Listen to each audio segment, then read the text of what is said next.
salam sejahtera buat Sobat Softer dimanapun berada. Oke, Mimin akan lanjutkan seputar liontin giok naganya.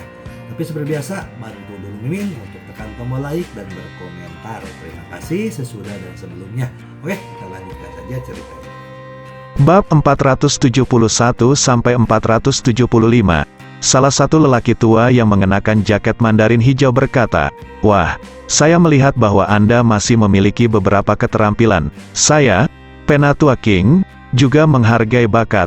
Anda dapat bunuh diri, dan saya dapat meninggalkan Anda dengan seluruh tubuh," Ye Chong berkata sambil tersenyum. "Hanya karena kamu ingin membunuhku, aku juga orang yang menghargai bakat. Tidak mudah melihat kalian berdua berlatih ke tingkat ini. Bagaimana kamu bisa bunuh diri, agar tidak dikalahkan olehku? Itu memalukan." "Mulut yang tajam," kata lelaki tua berbaju merah lainnya. Kedua orang ini adalah pembunuh tingkat ketiga dari Zusenmen, tetua King Hong yang terkenal. Penatua King mencibir, Oke. Ketika dia selesai mengucapkan kata ketiga, baik, sosoknya sudah berada di belakang Ye Chong. Segera setelah itu, Penatua King menamparkan punggung Ye Chong secepat kilat. Telapak tangan ini sangat kuat, dan mengandung puluhan tahun budidaya Penatua King. Belum lagi orang, beton bertulang pun akan hancur berkeping-keping oleh telapak tangan ini. Melihat Penatua King akan berhasil dengan satu pukulan. Namun, di detik berikutnya, dia merasa telah melewatkan tembakan. Dengan telapak tangan ke bawah, itu hanya tamparan yang sepi, dan tidak ada apa-apa di depannya. Sebelum Penatua King dapat bereaksi, dia hanya merasakan pukulan keras di belakang kepalanya. Ternyata di beberapa titik, Ye Chong sudah berlari di belakangnya. Kemudian, ketika Penatua King setengah jalan, Ye Chong sudah meninju Penatua King dengan pukulan. Bahkan Penatua King tidak bereaksi terhadap perubahan ini. Penatua King tidak pernah berharap Ye Chong begitu cepat. Namun, bagaimanapun, dia juga orang kuat yang teruji dalam pertempuran. Hanya dalam sekejap mata, dia memutar tubuhnya dan menghindari titik fatal. Bang, pukulan ini mendarat dengan kuat di bahu kiri Penatua King. Meskipun berkultivasi selama puluhan tahun, dia masih terhuyung-huyung ke depan setelah dipukul, dan hampir jatuh. Dan bahu kiri langsung terasa mati rasa dan nyeri yang sudah menimbulkan banyak kerusakan. Sungguh kekuatan horizontal, kecepatan yang sangat cepat, anak laki-laki yang hebat. Kamu benar-benar memiliki beberapa keterampilan. Penatua King menggosok bahu kirinya dan menghela nafas ke dalam. Jika bukan karena kekuatan internal Ye Chong menjadi lebih lemah, saya khawatir tetua King akan berada di sini kali ini. Tampaknya saya harus menunjukkan kepada Anda beberapa keterampilan nyata. Saat berbicara, Penatua Hong tidak tahu kapan dia berdiri di sisi lain Ye Chong. Penatua kedua, King Hong, mengapit Ye Chong. Penatua King berkata, berhentilah berbicara omong kosong dengannya. Langsung pergi, dan bunuh dia dengan jurus pembunuh. Anak ini memiliki banyak trik keduanya. Tiba-tiba teringat Lan Yue, sampai sekarang, orang-orang di Zusenmen tidak tahu bagaimana Lan Yue dikendalikan. Penatua Hong mendengus, mengungkapkan persetujuannya. Tiba-tiba, keduanya berteriak keras pada saat yang sama, dan melihat bahwa gerakan Penatua King Hong dan Penatua King Hong sangat konsisten. Keduanya mengepalkan tangan, otot mereka menggembung, dan pakaian di tubuh mereka menggembung tanpa angin. Ye Chong juga bisa merasakan fluktuasi di udara sekitarnya, menunjukkan bahwa energi sebenarnya di tubuh kedua orang itu diam-diam melonjak. Setelah itu, mereka berdua bergerak, berubah menjadi cian dan lampu merah dan bayangan, dan menembak ke arah Ye Chong dengan cepat. Cahaya hijau dan merah, seperti pelangi panjang yang menembus matahari, bergegas menuju Ye Chong. Ekspresi Ye Chong sungguh-sungguh, dia bisa dengan jelas merasakan bahwa kekuatan Penatua kedua King Hong benar-benar luar biasa. Itu hanya kekuatan, dan dia hampir tidak bisa menahannya. Tapi kedua kekuatan itu membombardir pada saat bersamaan, bahkan dia tidak bisa mengatasinya. Ketika dua sinar biru dan merah hendak mengenai Ye Chong, Ye Chong tiba-tiba bergerak dan muncul di batang pohon yang jaraknya puluhan meter di detik berikutnya. Ye Chong awalnya ingin kedua kekuatan itu bertabrakan dan saling memakan. Tetapi adegan ledakan imajiner tidak terjadi, seolah-olah kedua cairan itu menyatu satu sama lain. Kedua sinar cahaya itu benar-benar menyatu pada saat bersentuhan. Sinar cahaya biru dan merah terjerat satu sama lain, dipelintir menjadi cahaya biru dan merah, seperti naga panjang, dan langsung beralih ke Ye Chong. Seolah-olah itu memiliki fungsi pelacakan, cahaya itu menembak Ye Chong lagi. Seluruh taman pohon kuno awalnya gelap gulita, tetapi sekarang diterangi dengan warna aneh oleh sinar cahaya biru dan merah.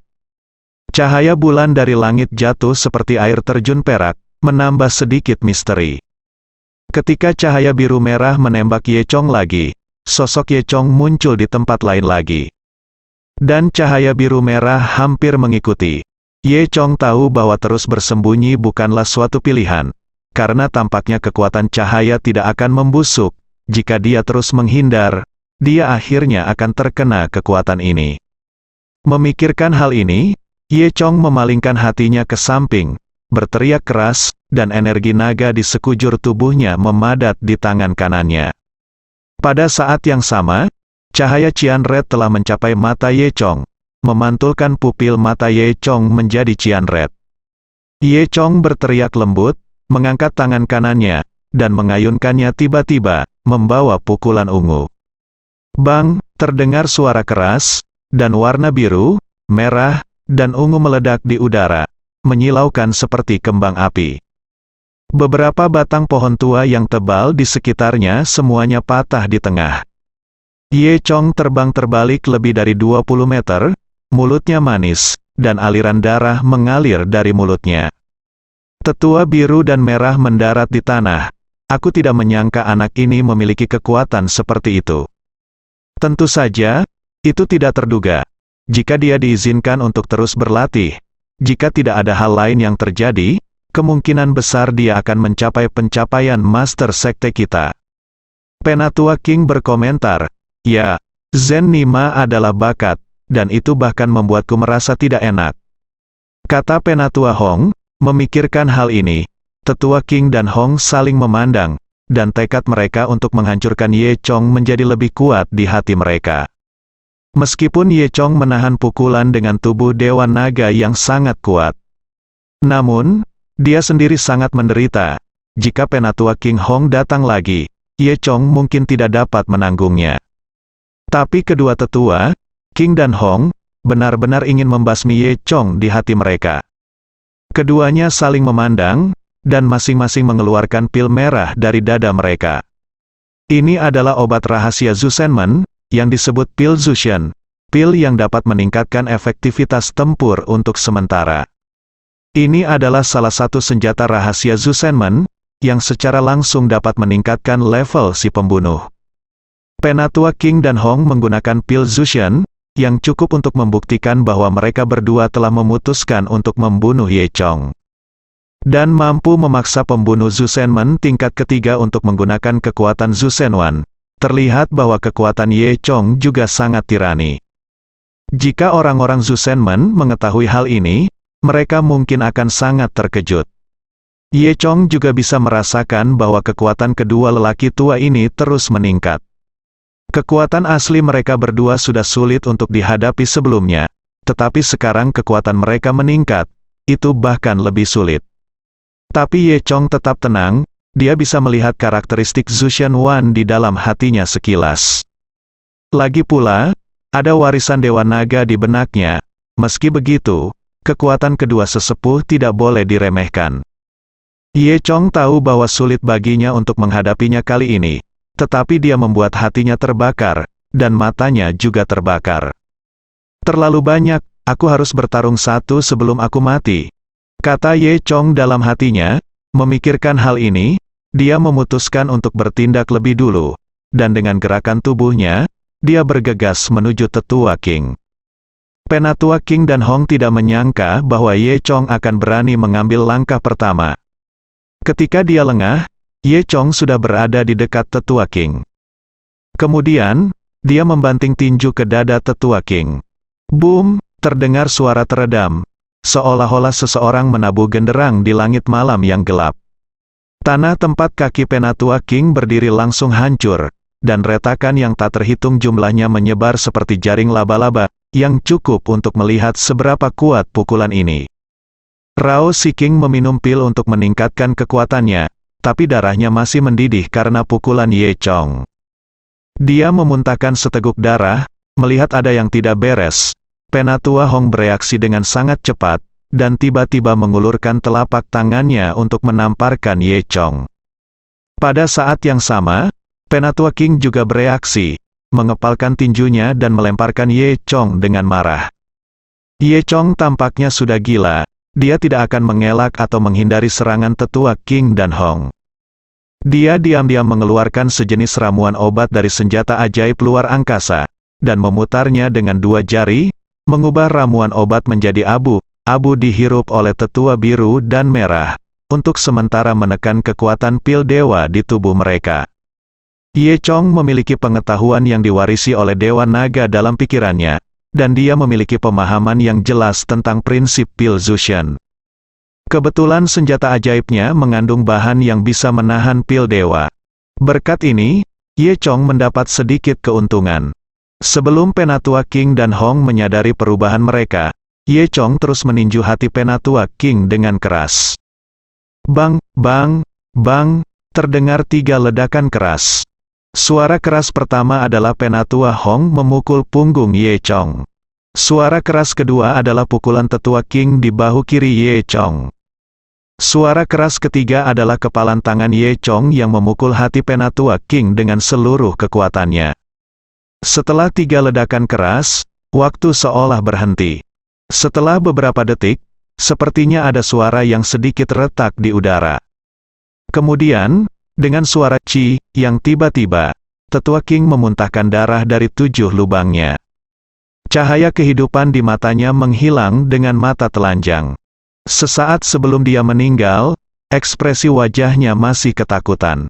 Tidak pernah terpikir olehnya bahwa Ye Chong mati-matian berusaha mati bersamanya. Pukulan Ye Chong langsung menghancurkan hati Penatua King. Di sisi lain, meskipun Ye Chong membunuh Penatua King Zhang, dia hampir sepenuhnya terputus oleh serangan Penatua Hong. Untungnya, kekuatan tetua Hong baru saja ditekan, jika tidak, Ye Chong pasti sudah mati saat ini. Dan Elder Hong tidak menyangka bahwa dia tidak membunuh Ye Chong. Ye Chong memuntahkan seteguk darah, dan ketika Penatua Hong terkejut, dia tiba-tiba menoleh, cahaya ungu menyala di matanya. Mata Dewa Naga diaktifkan, untuk sementara mengendalikan pikiran tetua Hong. Namun, Penatua Hong sangat kuat sehingga Ye Chong hanya bisa mengendalikannya selama beberapa detik. Tapi beberapa detik sudah cukup bagi Ye Chong untuk melarikan diri. Detik berikutnya, Ye Chong langsung menghilang ke dalam kegelapan malam pegunungan yang jauh. Ketika Penatua Hong bangun, butuh waktu hampir 10 detik. Dia melihat tetua King yang sudah mati di tanah, dan mau tidak mau merasa ketakutan, terutama 10 detik ketika dia kehilangan kesadaran barusan. Tahukah Anda, saat menghadapi seorang master, kehilangan kesadaran selama 10 detik sama saja dengan kematian. Sangat disayangkan bahwa keadaan Ye Chong pada saat itu tidak lagi dapat bergerak. Jika tidak, nasib tetua Hong akan ada di sini. Faktanya, tetua Hong tahu sejak awal bahwa Ye Chong agak licik. Dia selalu berhati-hati, tetapi akhirnya dia mengerti. Semakin aku memikirkannya, semakin menakutkan jadinya. Memikirkan hal ini, dia melihat ke arah pelarian Ye Chong, berpikir dengan hati-hati, dan tidak mengejar Ye Chong.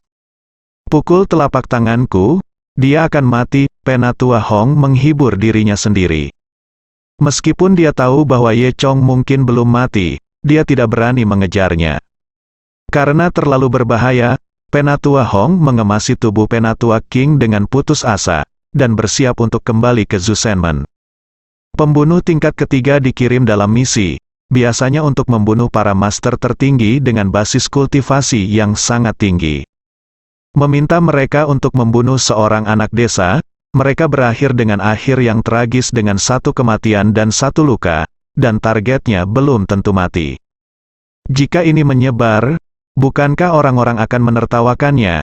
Orang harus tahu bahwa Penatua King dan Hong juga terkenal di antara pembunuh Zhu Shenmen tingkat ketiga. Keduanya telah menjadi mitra selama bertahun-tahun, dan kerjasama mereka sangat dekat. Kekuatan keduanya bersama pasti lebih besar dari 2. Sekarang Penatua King sudah mati. Penatua Hong setara dengan memotong lengannya sendiri, dan pengaruhnya di Zhu Shenmen akan turun drastis di masa depan. Selain itu, penyelesaian misi ini sangat gagal. Penatua Hong juga tidak bertatap muka dengan rekan-rekannya dari Zhu Shenmen. Memikirkan hal ini, Penatua Hong menjadi semakin marah. Dia tiba-tiba teringat orang yang mengirim misi ke Zhu Shenmen. Long Ying dari keluarga panjang yang meminta Zhu Shenmen untuk membunuh Ye Chong. Sialan, aku sangat riang pada awalnya, dan aku harus dikirim untuk mengambil tugas jelek ini. Itu semua salahku untuk kerinduan ini. Aku akan menghancurkan keluarga panjang untuk menghilangkan kebencianku, Penatua Hong pikir. Orang-orang Zhu Shenmen sangat kuat dan kejam. Memegang kekuasaan hidup dan mati atas orang biasa, mereka dapat membunuh siapapun yang mereka inginkan, tanpa aturan sama sekali. Selama disembunyikan, mudah untuk menghancurkan sebuah keluarga. Memikirkan hal ini, Penatua Hong mulai mencari lokasi Long Ying. Di sisi lain, Ye Chong berhasil melarikan diri dari langit dalam 10 detik. Ketika dia melarikan diri ke tempat yang aman, dia tidak bisa bertahan lebih lama lagi dan jatuh ke tanah dengan bunyi plop.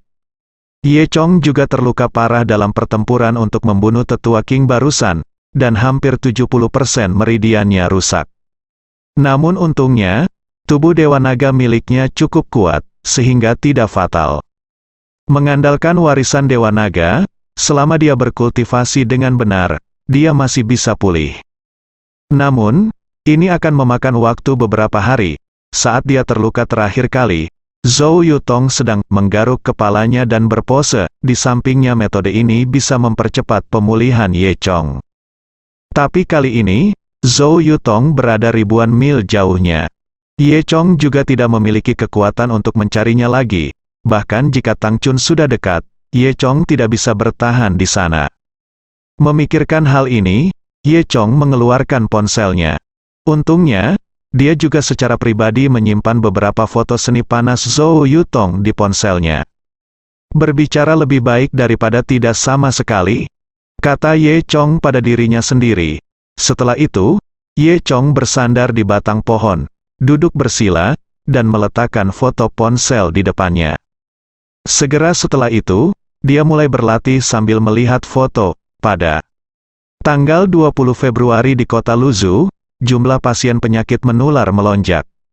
Petir pertama terjadi di sebuah komunitas di daerah perkotaan.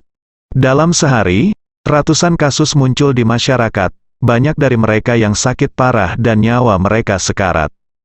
Rumah sakit penyakit menular Luzhu segera meluncurkan rencana darurat. Sejauh ini, penyakit menular ini telah menarik perhatian pihak berwenang. Setelah diteliti oleh para ahli, penyakit menular itu untuk sementara diberi nama virus panas yang sangat menular. Para ahli mengingatkan untuk memakai masker saat keluar rumah. Semuanya juga mendapat halayak luas di masyarakat. Netizen sudah memulai diskusi hangat di internet. Saya mendengar bahwa rumah sakit untuk penyakit menular sudah mulai kehabisan tempat tidur, dan beberapa rumah sakit di sekitarnya telah mengambil alih. Sepertinya sesuatu yang besar akan terjadi. Apakah ini wabah virus zombie? Mungkinkah itu ujung dunia? Beberapa orang memikirkan berita tentang besok Totiao beberapa hari yang lalu, dan merasa kesal. Jika saya tahu saya akan menimbun masker dan disinfektan saat itu, bukankah Ceris sekarang akan bebas? Apakah ada komunitas yang terkena penyakit, sehingga saya tidak harus pergi ke sekolah? Tulis seorang siswa sekolah dasar dalam doa online. Saat ini, dalam benak orang, infeksi virus ini tidak cukup serius untuk membuat semua orang panik, dan kehidupan kebanyakan orang berlanjut seperti biasa. Pada tanggal 23 Februari dengan mantan komunitas sebagai pusatnya, virus panas menyebar seperti sinar matahari. Kasus kematian muncul satu demi satu, hampir mencapai tingkat kematian 80%. Para ahli mengingatkan kembali, virus ini sangat menular, dengan tingkat kematian yang tinggi, dan dapat ditularkan melalui udara. Pada titik ini, semua orang menyadari keseriusan insiden tersebut, dan semua orang di kota Luzhu berada dalam bahaya. Orang-orang mulai memakai topeng sepanjang waktu. Saat bertemu dan berbicara satu sama lain, mereka tanpa sadar menjauh. Beberapa bahkan mengenakan helm, mengklaim virus dapat ditularkan melalui kontak mata. Pada tanggal 26 Februari, pejabat Luzhu membuat keputusan besar untuk menutup kota. Hari ini adalah festival Lentera, awalnya adalah hari bagi seluruh keluarga untuk bersenang-senang dan pergi ke Lentera untuk menonton kembang api. Tapi seluruh jalan sekarang sepi, virus demam benar-benar menyerang seluruh kota, dan perang antara manusia dan virus diam-diam dimulai. Kota yang dulu semarak kini menjadi tak bernyawa. Semua lalu lintas telah ditutup dan jalan-jalan kosong. Semua orang diisolasi di rumah, dan semua orang berisiko. Ada orang yang dibawa pergi dan didiagnosis setiap hari, dan orang-orang ketakutan meski tinggal di rumah. Orang tua di lantai atas di Zhao Meiting dibawa pergi karena seseorang menelepon dan berkata bahwa dia mendengar orang tua itu batuk. Dalam waktu setengah jam, lelaki tua itu dikirim kembali. Ternyata lelaki tua itu merokok saat menggoreng minyak cabai. Pada tanggal 28 Februari, hari terakhir bulan Februari, keadaan tampaknya tidak membaik. Dalam menghadapi virus yang tidak dikenal ini, para ahli medis berada di garis depan. Pada awalnya, mereka sangat percaya diri, menyatakan kepada dunia luar bahwa mereka akan segera menemukan cara untuk melawan virus tersebut. Tetapi berhari-hari telah berlalu, tetapi tidak ada tindakan efektif yang ditemukan. Di berita TV, berita kematian diberitakan setiap hari, yang membuat orang merasa sakit hati dan khawatir. Zhao Meiting masih belum mendapat kabar dari Ye Chong, dia sedikit khawatir. Di seluruh kota, tampaknya hanya keluarga Wu di Luzhu yang sangat tenang saat ini. Pada tanggal 1 Maret, hari pertama bulan Maret di Yangchun, semua orang menerima kabar baik. Awalnya, seluruh Luzhu putus asa, dan emosi orang-orang tertekan. Banyak orang menyebarkan komentar mengecewakan di internet, dan kota ini diselimuti suasana depresi dan keputusasaan. Pada saat ini, sinar fajar tampak menembus langit. Pria parubaya yang dirawat oleh Ye Chong tiba-tiba berdiri dan berkata, "Saya menderita penyakit ini sebelumnya, tetapi saya sembuh. Saya sembuh di rumah sakit ketiga." Pria parubaya ini adalah Li Debao. Segera, dia dibawa ke tempat yang ditentukan oleh staf untuk diinterogasi. Orang yang menanyakannya adalah direktur kantor sementara virus, dan beberapa anggota staf. "Maksud Anda, yang Anda alami adalah virus demam?" tanya direktur. "Ya, saya pikir gejalanya mirip," kata Li Debao. "Apakah Anda benar-benar sembuh di rumah sakit ketiga?" "Dokter mana yang merawat Anda?" tanya seorang staf muda. "Aku juga tidak tahu. Saat aku bangun, ada beberapa dokter di sisiku." "Sudah meninggal?" "Sudah." Li Debao menggaruk kepalanya. "Aku baru saja melihat beritanya kemarin." "Apa? Meskipun kamu tinggal di pedesaan, beritanya lambat, tapi tidak terlalu lambat, kan?" "Baca beritanya, saya melihatnya di ponsel saya, dan itu yang disebut judul kemarin. Ini adalah aplikasi." Semua orang tidak bisa berkata apa-apa, tapi untungnya Anda tidak menonton tajuk utama tahun lalu. Jika tidak, Anda tidak akan melakukannya. Saya tidak tahu bahwa semua orang di kota Luzhu akan mati kain wol. Anggota staf muda bertanya, "Direktur, apa yang harus kita lakukan sekarang?" Direktur berpikir sejenak, "Benar atau tidak, kita harus mencobanya. Daliu, Lizzie dan Xiao Wang, kalian semua ikut saya ke pihak ketiga sekarang, rumah sakit. Tong Tong, Anda menghubungi media." "Direktur, bagaimana dengan saya? Anda tinggal," kata direktur. "Pasang Tomorrow Headlines di ponsel Li Debao." Masalah Debao langsung meledak di internet, bahkan ratusan kali lebih tinggi dari penyebaran cacat Zhao Meiting. Beberapa platform media utama telah lumpuh. Orang-orang tampaknya melihat harapan, dan semua mata tertuju pada rumah sakit ketiga. Padahal, Ren Hang, direktur rumah sakit ketiga, dan beberapa pakar tua yang hadir saat itu sudah jatuh sakit. Mereka jatuh sakit begitu cepat sehingga sudah terlambat untuk mengatakan apa yang sedang terjadi. Oleh karena itu, Liu Yunzi adalah satu-satunya yang tahu bahwa Ye Chong dapat menyembuhkan penyakit ini. Kalau tidak, jika Ren Hang sadar, dia akan mencari Ye Chong di seluruh dunia. Ketika mereka merawat Li Debao, mereka terinfeksi oleh muntahan pasien. Karena Liu Yunzi bersembunyi jauh dan memakai topeng, dia tidak terinfeksi sekarang. Saat ini seluruh rumah sakit diwakili olehnya. Meskipun Liu Yunzi tahu bahwa Ye Chong dapat menyembuhkan penyakit ini, dia tidak akan menemukan Ye Chong. Karena dia tidak ingin Ye Chong mencuri perhatian lagi. Dia tidak memikirkan berapa banyak kerugian yang dia timbulkan karena keegoisannya. Bagaimana Liu Yunzi melihat Ye Chong? Apa yang menyelamatkan jiwa, dan formula obat tradisional Tiongkok ada di tangannya. Satu-satunya lalat di salep adalah tidak banyak krim kecantikan yang tersisa, hanya cukup untuk satu orang. Jumlah ini untuk satu orang, dia masih perlu menyimpannya untuk dirinya sendiri. Selama ini, Liu Yunzi sibuk mencari krim kecantikan yang digunakan Ye Chong.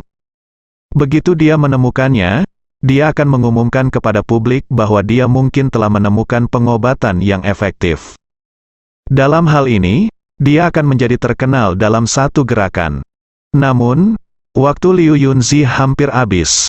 Sebelum dia menemukan krim kecantikan, Li Debao sudah menceritakan semuanya. Segera setelah itu, ada kunjungan dari media dan departemen terkait. Liu Yunzi tidak punya pilihan selain menggigit peluru dan mendorong ke depan. Itu benar, kami memiliki pengalaman dalam menyembuhkan penyakit ini, dan saya menyembuhkan pasien itu.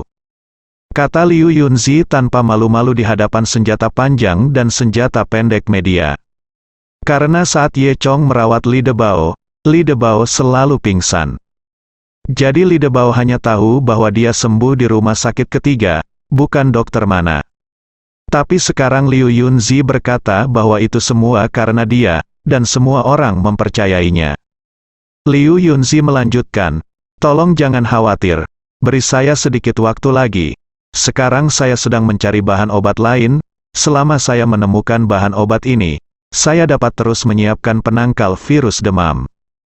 Menimbulkan sensasi di seluruh kota Luzhu, media besar segera menggunakan semua halaman mereka untuk melaporkan Liu Yunzi.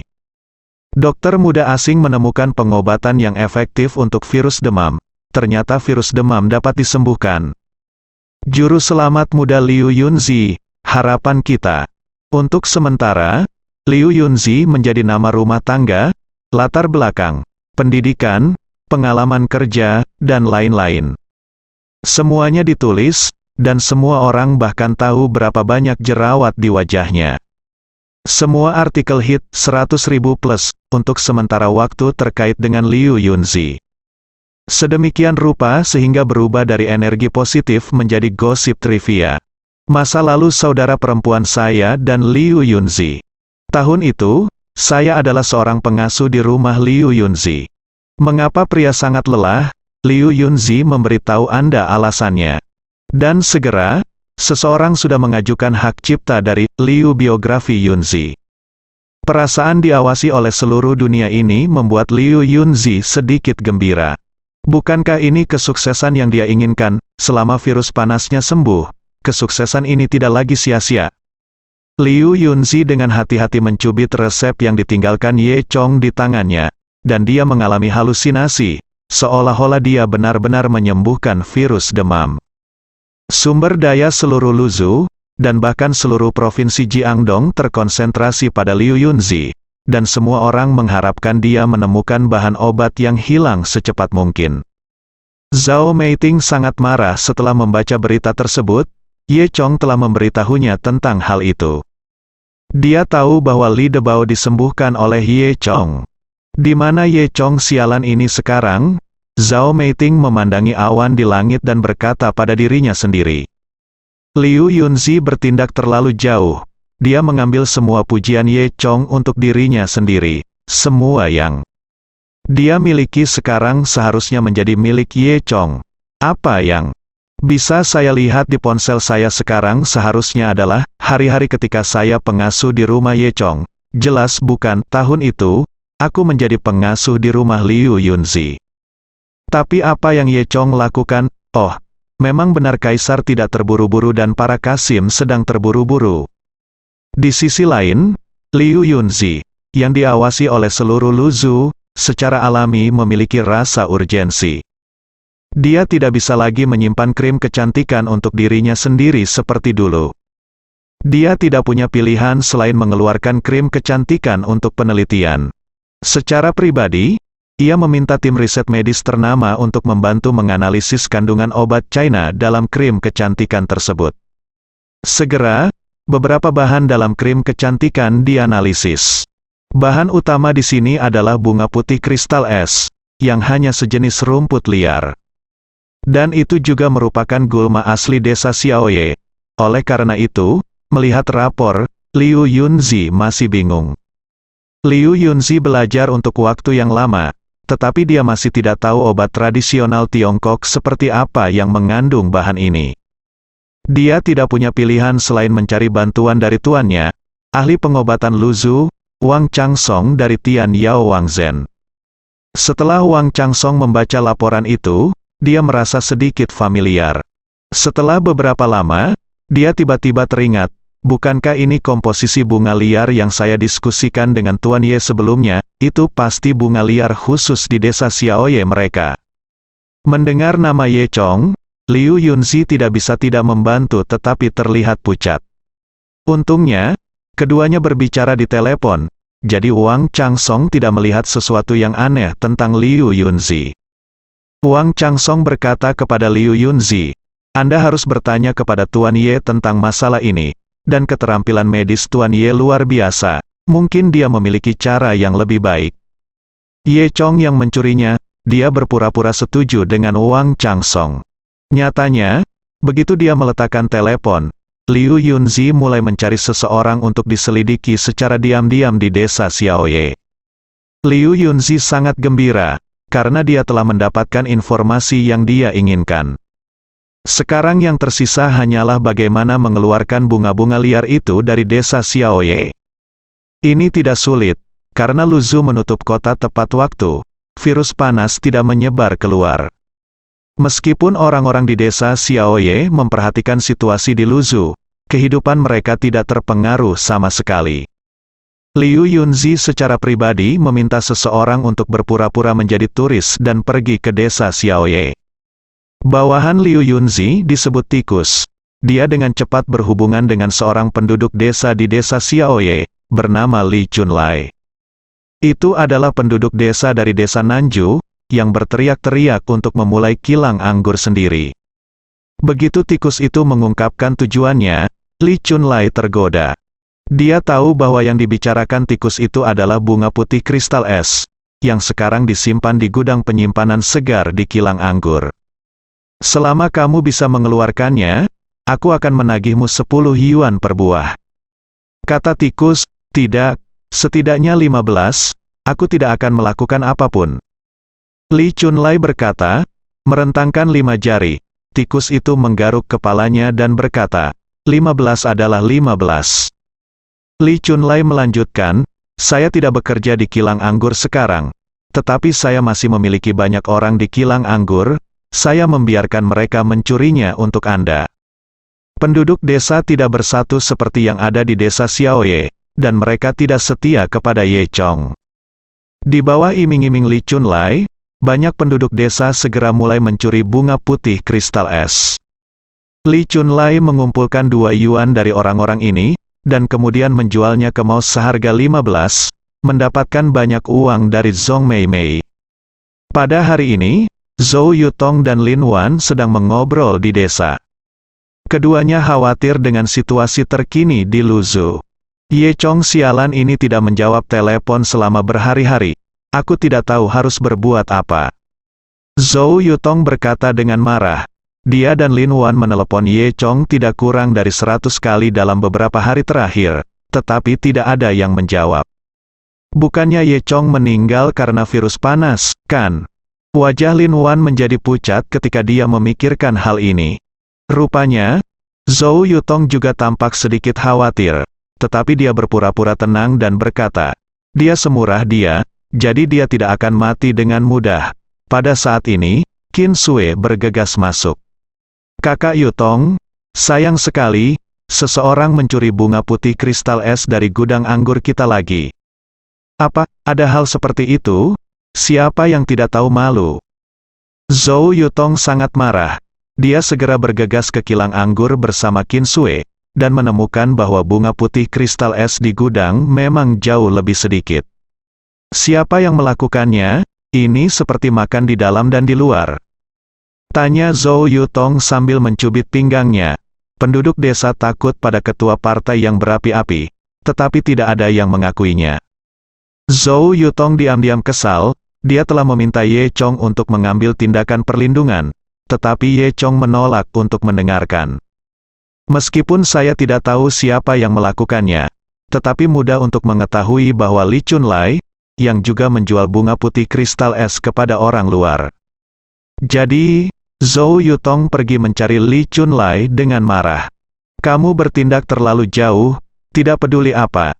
Ye Chong memberimu banyak bantuan di awal, dan bunga-bunga ini adalah milik Ye Chong. Bagaimana kamu bisa menjualnya kepada orang lain dan menghasilkan uang dari mereka? Li Chunlai mengangkat bahu, mengangkat bahu-bahunya. Dia mencibir dan berkata dengan pandangan murah hati, apa properti Ye Chong? Saya membeli ini dari penduduk desa, apa hubungannya dengan Anda? Ini semua milik Ye Chong. Zhou Yutong berkata dengan marah, penduduk desa itu mencurinya. Li Chunlai mencibir, lalu siapapun yang mencurinya, kamu pergi ke siapa? Mengapa kamu menginginkanku?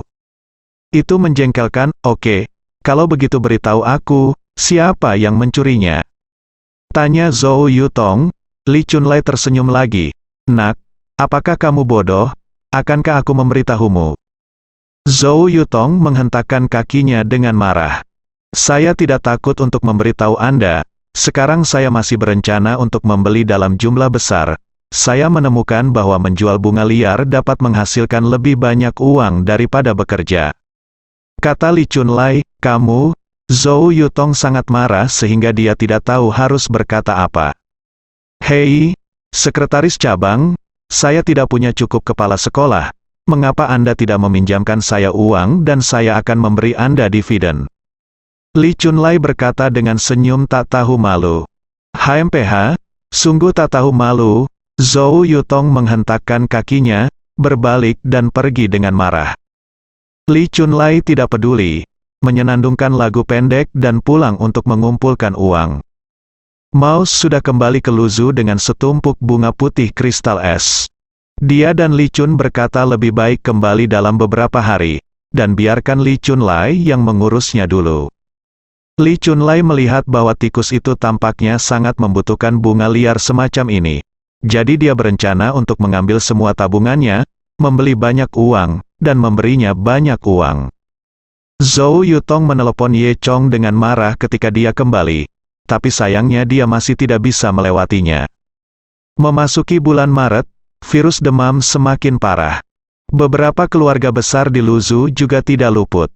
Jiang Bielu dari keluarga Jiang, Long Mingcheng dan Long Mingyu dari keluarga Panjang. Para tetua dari generasi yang lebih tua ini direkrut satu demi satu. Jiang Chongchong sudah menelepon Ye Chong berkali-kali, tapi dia tidak bisa menghubungi. Dia sangat cemas. Di satu sisi, dia mengkhawatirkan kakeknya. Di sisi lain, dia juga sangat mengkhawatirkan Ye Chong. Anak ini tidak seperti biasanya. Dia memanggil Ye Chong sendiri. Bukankah Ye Chong mengambilnya saat itu? Tidak dapat terhubung setelah menelepon begitu lama kali ini. Dapatkah sesuatu terjadi? Jiang Chongchong khawatir Ye Chong juga tidak akan terhindar dari virus demam. Seperti dia, Long Xiu juga khawatir. Demikian pula, Long Xiu juga memanggil Ye Chong berkali-kali.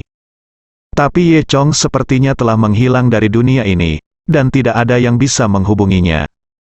Long Xiu bahkan menemukan Su Yuqian, Su Yuqian juga terinfeksi. Tetapi untungnya, daya tahannya relatif kuat, dan dia masih berjuang tanpa mengancam jiwa.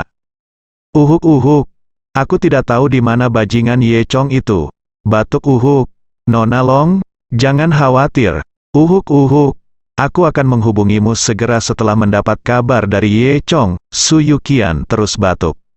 Jangan lupa untuk menunjukkan kesopanan kepada Long Xiu.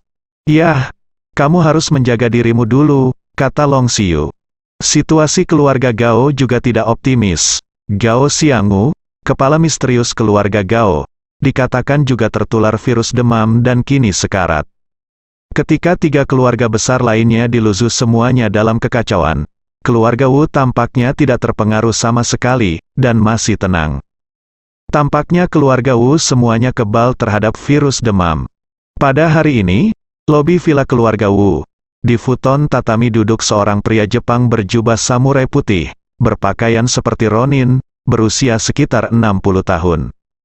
Kepala keluarga Wu, Wu Jingguo, dan putranya, Wu Di, berdiri di samping dengan hormat. Jika adegan ini dilihat oleh orang lain, mereka akan terkejut. Apa identitas bajingan Jepang ini? Keluarga Wu sangat kagum akan hal itu. Tuan Qian Yuan, virus Anda luar biasa, sekarang 4 keluarga besar diluzu. Kecuali kami, 3 lainnya akan segera musnah. Wu Jingguo berkata dengan penuh semangat. Bajingan dari Jepang yang dikenal sebagai Tuan Qian Yuan mengangguk, dengan wajah tenang, dan berkata dalam bahasa Mandarin yang sangat buruk, Wu Sang, itu adalah pilihan yang paling tepat bagi Anda untuk bekerja sama dengan keluarga Qian Yuan kami. Jika tidak, Anda akan menjadi orang yang mati. Sekarang. Wu Jingguo mengangguk dengan malu dan berkata, itu benar, berkat penawar Qian Yuan, tidak ada yang terjadi pada seluruh keluarga Wu kami. Wu Sang, selama Anda patuh, manfaatnya akan besar di masa depan. Wu Jingguo mengangguk, terlihat sangat rendah hati. Di sisi lain, Liu Yunzi telah memperoleh banyak bunga putih kristal es melalui hubungannya dengan tikus. Sekarang, semua bahan yang dibutuhkan untuk mengonfigurasi balsam kecantikan sudah tersedia. Meskipun Liu Yunzi tidak tahu bahan mana yang merupakan bahan yang efektif untuk mengobati virus demam, dia memasukkan semuanya paling buruk, dan penunjukannya benar.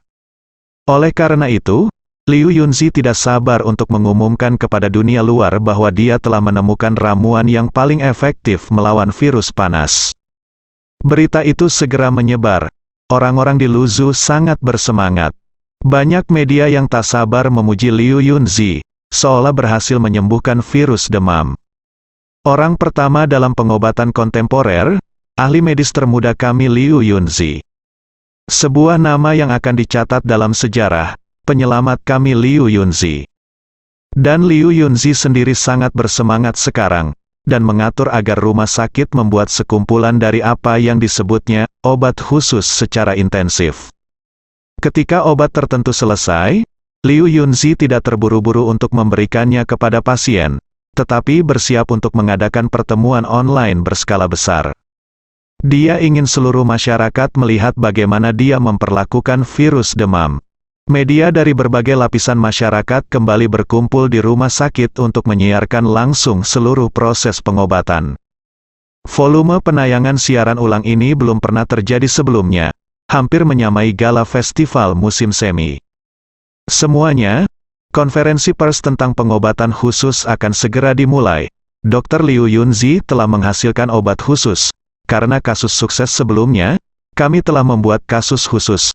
Kali ini, kami akan langsung melakukan perawatan klinis sebentar lagi. Liu Yunzi seorang pasien akan dirawat di konferensi pers.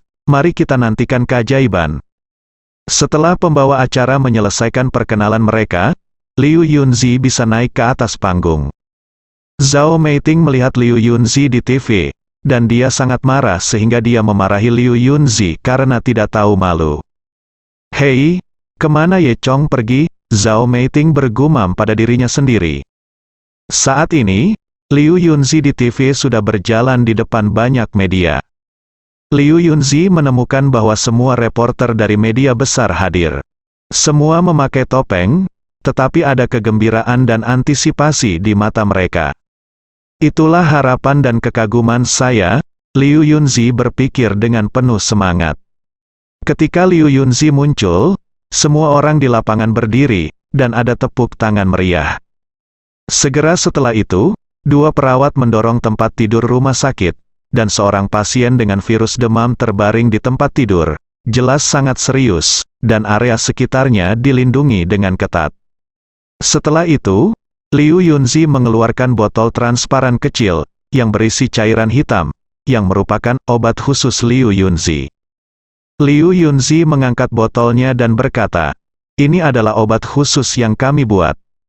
Untuk sesaat, semua bidikan kamera terfokus pada obat khusus di tangan Liu Yunzi. Ruangan itu dipenuhi dengan suara lampu kilat dan daun jendela yang diklik. Melalui TV, warga Luzhu sangat memperhatikan momen ini. Karena obat ini adalah harapan mereka, akan membantu umat manusia mengalahkan virus demam, dan ini akan menjadi momen bersejarah. Liu Yunzi berdiri di depan kamera, memegang botol obat di tangannya, dia sangat bersemangat hingga wajahnya sedikit memerah. Dia tahu musim semi akan datang, segera, dia akan menjadi tokoh bersejarah. Setengah bulan yang lalu, dia tidak pernah membayangkan bahwa dia akan mengalami momen seperti itu. Segera setelah itu, Liu Yunzi berjalan ke arah pasien. Kemudian, dia membuka alat pelindung di sekitar pasien. Ketika semua orang melihat pemandangan ini, mereka masih sangat khawatir, dan mereka semua bersandar sebanyak mungkin, karena mereka semua takut tertular. Melihat pemandangan ini, Liu Yunzi tidak bisa menahan tawa. Dia berkata, "Jangan takut, semuanya. Dengan obat khusus saya, bahkan jika Anda terinfeksi virus demam, Anda tidak perlu takut sama sekali. Ini obat akan segera bekerja." Semua orang senang dengan kata-kata Liu Yunzi ya, dan tepuk tangan meriah mulai lagi. Untuk membuktikan maksudnya, Liu Yunzi bahkan memimpin dalam melepas topeng. Yang jelas, dia memiliki kepercayaan penuh pada dirinya sendiri. Liu Yunzi pasti terinfeksi jika obat khusus tidak bekerja. Namun, bagaimana mungkin obat khusus tidak bekerja? Liu Yunzi sangat yakin akan hal ini. Selama kamu meminumnya, kamu akan kembali normal dalam sekejap, kata Liu Yunzi sambil membuka mulut pasien. Bersambung.